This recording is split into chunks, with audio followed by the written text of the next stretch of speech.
रियासत का दर्जा हासिल करने के लिए बीजेपी को हुकूमत में शामिल करना जरूरी है,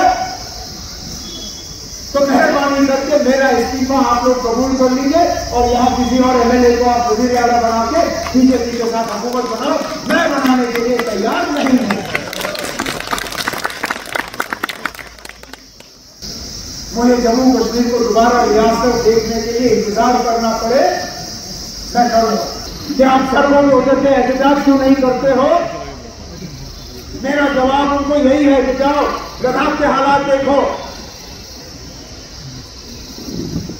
अरे ना, लद्दाख के भाई बोलने में उन्होंने 1 घंटे का इंतजार नहीं किया, यहां तो 10 मिनट इंतजार नहीं करेंगे। कितने नौजवानों का खून यहां बहते हुए देखना चाहते हो? मैं कम से कम उस चीज के लिए तैयार नहीं। हम लड़ेंगे, जमहूरी तरीकों से लड़ेंगे, पुरान तरीकों से लड़ेंगे, आईन और कानून के दायरे में अपना जो है अपना हक हासिल करेंगे। लेकिन यहां के लोगों के घरों में मैं तबाही और बर्बादी लाने के लिए तैयार नहीं।